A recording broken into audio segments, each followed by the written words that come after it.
नमस्कार, मैं डॉक्टर योगेंद्र कुमार, राजकीय कन्या महाविद्यालय अजमेर से। आज का हमारा टॉपिक अल्पविकसित देशों की सामान्य विशेषताएं से है।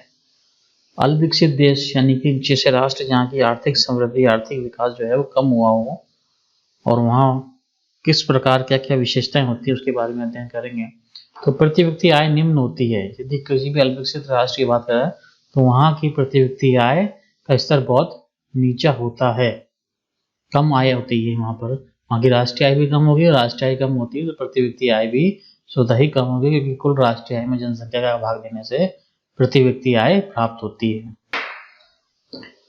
नेक्स्ट है निर्वाह का निम्न स्तर। निर्वाह का निम्न स्तर से तात्पर्य वहाँ का जीवन निर्वाह स्तर जो होता है, जो स्टैंडर्ड ऑफ लिविंग होती है वो लो लेवल की होती है। अल्पविकसित देशों में अधिकतर लोग निर्धन होते हैं, कुपोषण होते हैं, बीमारी, अशिक्षा आदि की स्थिति रहती है। तो निर्धन जनता को जीवन की मूल आवश्यकताएं जैसे भोजन, वस्त्र, मकान आदि आसानी से उपलब्ध नहीं होते हैं, तो इसलिए वहाँ का जीवन स्तर, वहाँ का लोगों का जीवन स्तर जो होता है वो निम्न स्तर होता है। अल्पविकसित राष्ट्रों में दूसरी समस्या ये होती है, जनसंख्या तीव्र दर से वृद्धि होती है जनसंख्या में। अल्पविकसित देशों में जनसंख्या में वृद्धि समृद्धि को निष्प्रभाव कर देती है। जनसंख्या वृद्धि आर्थिक समृद्धि को निष्प्रभाव कर देती है। यानी जैसे जनसंख्या हम इकोनॉमिक ग्रोथ बढ़ाते हैं तो जिस अनुपात में ग्रोथ होती है हमारी, उससे ज्यादा अनुपात में हमारी जनसंख्या में वृद्धि हो जाती है, तो हम वापस उसी स्तर पर हो जाते हैं। हमारी जो इकोनॉमिक ग्रोथ थी वो पहले के स्तर पर ही बनी रहती है, उससे निम्न स्तर पर हो जाती है यदि जनसंख्या बहुत अधिक तीव्र दर से बढ़ती है। तो अधिक जनसंख्या का अभिप्राय अधिक उपभोग व्यय और उत्पादक गतिविधियों में निम्न निवेश और आर्थिक विकास को धीमा कर देती है। तो जैसे जनसंख्या अधिक होती है तो वहाँ उपभोग व्यय ज्यादा होता है, उपभोग व्यय ज्यादा होगा तो स्वतः ही वहाँ निवेश कम होगा और निवेश कम होने से आर्थिक विकास कम होगा। नेक्स्ट है आय का बहुत अधिक असमान वितरण। तो ये एक मुख्य बिंदु है। किसी भी अल्पविकसित राष्ट्र के अंतर्गत ऐसी समस्याएं होती है, वहाँ आय की असमानता अधिक होती है। अल्पविकसित देशों में निर्धन तथा धनी व्यक्तियों में आय की असमानता बहुत अधिक होती है। मतलब अमीर व्यक्ति तो बहुत अधिक अमीर होता है, गरीब व्यक्ति बहुत गरीब होता है। मध्यम स्तर की बातें वहाँ कम से कम होती है। तो कहने का तात्पर्य ये है कि जो आय का जो गैप होता है, इनकम गैप होता है, वो बहुत अधिक हो जाता है। मतलब जो राष्ट्र की जो सत्ता होती है, जो धन होता है, वो कुछ ही परिवारों तक सीमित हो जाता है, कुछ ही घरानों से, उद्योगपतियों तक ही सीमित रहता है। उनकी आय बहुत अधिक हो जाती है और गरीब लोगों की आय और कम होती चली जाती है। नेक्स्ट है आम जनता की व्यापक निर्धनता। आम जनता की व्यापक निर्धनता से तात्पर्य है अल्पविकसित देशों में प्रति व्यक्ति आय का नीचा स्तर, यानी आय का नीचा स्तर तो निर्धनता होगी और इसके वितरण में ऊंचे स्तर की असमानता आम जनता की व्यापक निर्धनता का कारण बनती है। तो वहाँ गरीबी होती है, बेरोजगारी होती है। मतलब जो निर्धनता उसका मुख्य कारण बेरोजगारी होता है, क्योंकि वहाँ निवेश कम होता है तो उत्पादकता कम होती है, लोगों को रोजगार नहीं मिलता है, तो वहाँ निर्धनता भी अधिक होती है। ठीक है।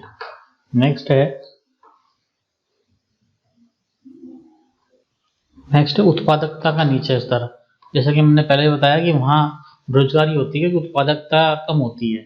उत्पादकता का स्तर प्रति व्यक्ति उत्पाद अल्पविकसित देशों में बहुत नीचा होने की प्रवृत्ति होती है, जो कि मुख्य रूप से किस कारण से है?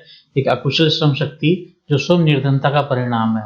जो अकुशल श्रमिक होते हैं वो निर्धन होते हैं, इसलिए वो अपनी स्किल्ड नहीं हो पाते हैं, उनका स्वास्थ्य खराब होता है, शिक्षा उनको नहीं मिलती है, तो वो कुशल नहीं हो पाते हैं।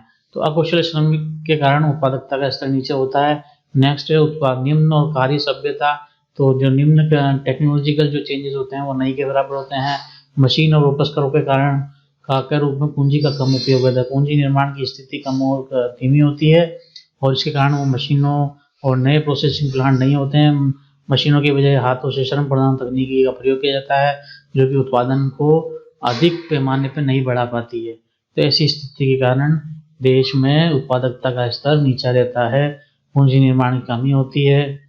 नेक्स्ट है पूंजी निर्माण की नीची दर। पूंजी निर्माण के बारे में बात करते हैं, मशीनरी, प्लांट और तो इस प्रकार की जो चीजें होती हैं जिनसे कि उत्पादकता बढ़ती है वो बिल्कुल कम होती है।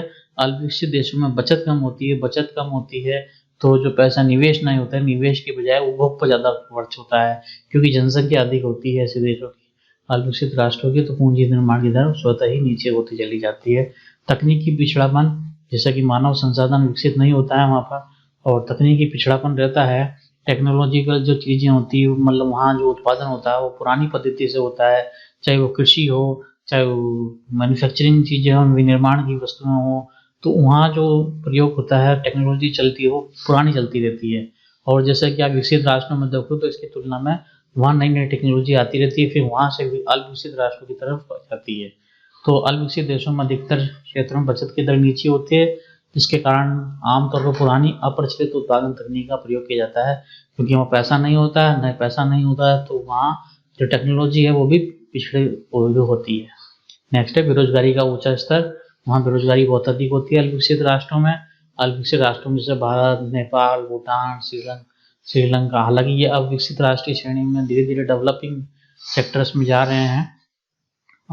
भूटान है, ठीक है ना, दक्षिणी अफ्रीका के, सॉरी अफ्रीका के कुछ राष्ट्र हैं।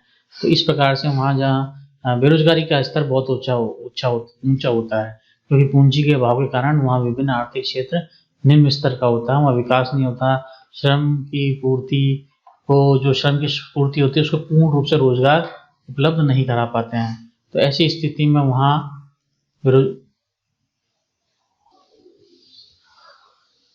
यानी कि जैसे कहने का तात्पर्य बेरोजगार वो होता है जो काम करने का इच्छुक है, उसे काम ना मिले। तो ऐसी लेबर जो होती है, श्रम शक्ति जो काम करना चाहती है परंतु उसे काम नहीं मिल रहा, तो वो बेरोजगार होगी। बेरोजगार है क्योंकि वहाँ उत्पादन नहीं है क्योंकि वहाँ लोगों के पास आय नहीं है, निवेश का स्तर नीचे है। कम आय होगी तो लोग उपभोग पर ज्यादा खर्च करते हैं बजाय बचत के, और बचत कम है तो निवेश स्तर स्वतः ही कम होगा। निवेश स्तर कम होगा तो वहाँ लोगों को रोजगार नहीं मिलेगा, उत्पादन नहीं बढ़ेगा तो रोजगार नहीं मिलेगा, तो बेरोजगारी बढ़ती चली जाएगी। तो जो श्रम शक्ति की पूर्ति को रोजगार देने में समर्थ नहीं होते हैं, क्योंकि पूंजी का अभाव होता है मुख्यतः। और पूंजी कहाँ से आती है? बचत बढ़ने से ही पूंजी की तरफ पूंजी बढ़ती होती है। बेरोजगारी का ऊंचा स्तर रहता है अल्पविकसित राष्ट्रों में। नेक्स्ट है विकास के सामाजिक निर्देशकों का नीचा स्तर।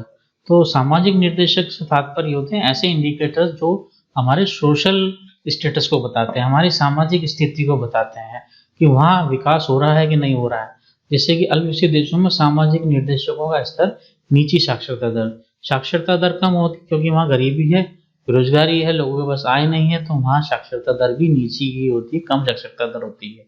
शिशु मृत्यु दर ऊंची होती है, वहाँ स्वास्थ्य सुविधाएं अच्छी नहीं होती, इसके कारण जो शिशु मृत्यु दर होती है वो ऊंची होती है। जीवन की कम प्रत्याशा, वहाँ लोगों की लाइफ एक्सपेक्टेंसी जो होती है वो भी कम होती है। लाइफ एक्सपेक्टेंसी से तात्पर्य कि उनकी उम्र जो जीवन जीने की उम्र जो होती है वो कम होती चली जाती है। वो विकसित देशों की तुलना में ये साक्षरता दर है, चाहे शिशु मृत्यु दर है, चाहे जीवन प्रत्याशा, ये कम होती है, जो कि मानव के विकास को दर्शाती है। जैसे कि हमने इससे पहले मानव विकास सूचकांक पढ़े थे ना, उसमें भी यही इंडिकेटर्स थे, स्वास्थ्य, शिक्षा, जीवन की प्रत्याशा। तो ये सारे इंडिकेटर्स यदि डेवलप होते हैं तो उस देश का विकास होता है। वहाँ की जब कुशल मानव संसाधन होगा तो वो उत्पादन के स्तर को बढ़ाएंगे, ठीक है, और वहाँ नई नई टेक्नोलॉजी आएगी तो उत्पादन बढ़ेगा तो लोगों की आय बढ़ेगी, रोजगार बढ़ेगा, और इस प्रकार से वहाँ विकास की गति बढ़ती चली जाएगी। तो ये हमारे कुछ पॉइंट हैं जिनके हमने अध्ययन करा, जो कि हमारे क्या बताते हैं, हमारे अल्पविकसित राष्ट्रों की कुछ विशेषताएं होती है।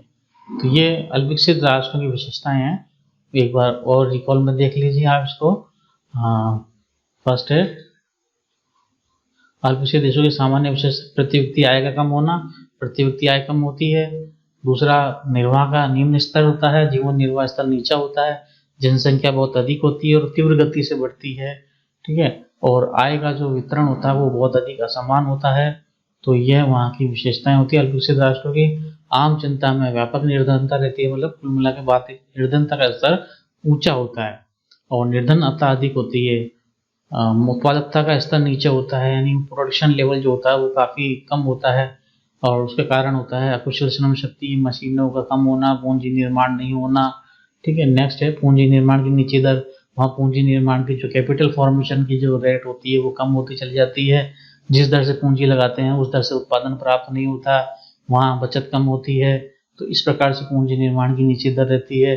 तकनीकी पिछड़ापन होता है, टेक्नोलॉजी वहाँ की विकसित नहीं होती क्योंकि शिक्षित नहीं होते हैं लोग, नए जब शिक्षित नहीं है तो स्किल्ड नहीं होते हैं, और वहाँ पुरानी टेक्नोलॉजी का प्रयोग होता रहता है सभी प्रकार के उत्पादनों में, तो इस प्रकार वहाँ विकास नहीं हो पाता, क्योंकि पुरानी टेक्नोलॉजी से संसाधन ज़्यादा खर्च होते हैं और उत्पादन कम मिलता है।